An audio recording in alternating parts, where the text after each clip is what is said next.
دوستو آج کا ہمارا موضوع اس دنیا کے اندر پیمائش کا نظام ہے۔ جیسے جیسے انسانی سماج نے ترقی کی ویسے ویسے چیزوں کی پیمائش کرنے کا نہ صرف رواج بڑھا بلکہ اس کی ضرورت بھی بنی۔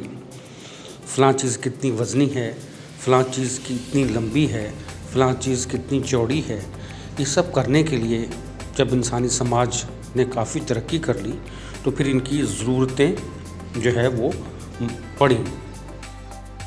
1874 میں 3 ڈائمینشنل کوہرنٹ یونٹ سسٹم کا رواج دیا گیا، یعنی سینٹی میٹر، گرام اور سیکنڈ۔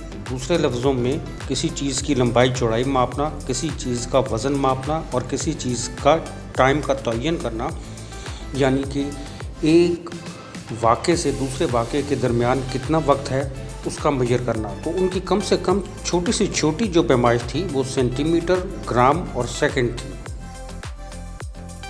جب سائنس نے مزید ترقی کی تو بے شمار ایجادات مقناطیس اور بجلی کی مدد سے چلنے لگے، تو چنانچہ اس ضرورت کو محسوس کیا گیا کہ بجلی اور مقناطیسی قوت کی پیمائش کا بھی کچھ ادراک کیا جائے اور اس کی پیمائش کو کرنے کے لیے بھی کچھ یونٹس مقرر کیے جائیں۔ اس سلسلے میں برٹش ایسوسی ایشن آف ایڈوانس سائنسز نے بہت اہم اقدامات اٹھائے۔ چنانچہ اب 3 ڈائمینشنل میئرمنٹس کے جو یونٹ تھے اس کے علاوہ ایک چوتھا یونٹ بھی جو ہے وہ اس کا بھی تعین کیا گیا، یعنی کہ 4 ڈائمینشنل یونٹس کا سسٹم رواج پایا۔ اور یہ جو چوتھا یونٹ تھا اس کو ایمپیئر کہا جاتا تھا، یعنی کہ بجلی کی شدت کو ماپنے کا یونٹ اور مقناطیسی کا طاقت کو ماپنے کا یونٹ۔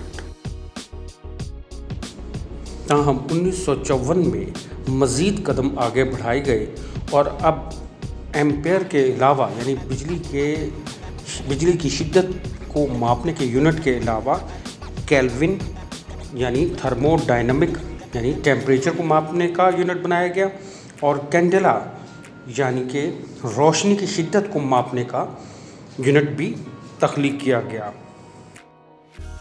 اب ان تمام یونٹس کا system international system of units کہلایا گیا، جس کو کہ عام زبان میں کیپٹل SI کہا جاتا ہے، اور SI بنیادی طور پر منظور ہوا 1960 میں۔ اس سے پہلے جیسے پہلے بتایا گیا کہ دیگر یونٹ جو ہے وہ وقت کے ساتھ ساتھ جو ہے وہ مرتب ہوتے رہے۔ یہ تمام یونٹس پیرس میں ہونے والی منعقدہ بے شمار کانفرنسز میں منظور ہوئے۔ مگر دوستو بات یہیں ختم نہیں ہوتی، بات اس سے کہیں آگے کی ہے۔ سائنس کی مزید ترقی نے انسان کو اس قابل کیا کہ وہ خلا میں جا کے بہت بڑے بڑے سیاروں کے بابت معلومات اخذ کرے۔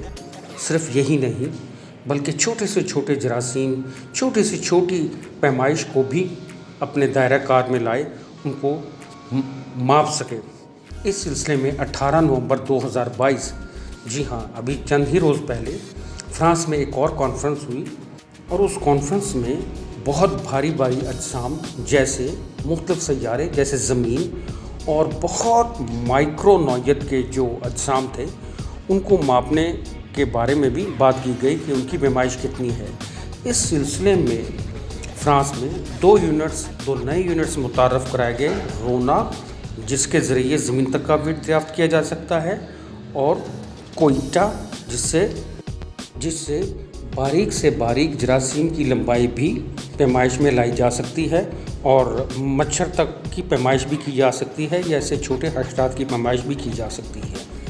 یقیناً یہ کہا جا سکتا ہے آنے والے دور میں بہت چھوٹی سے چھوٹی اور بڑی سے بڑی چیز کو پیمائش میں لایا جا سکے گا۔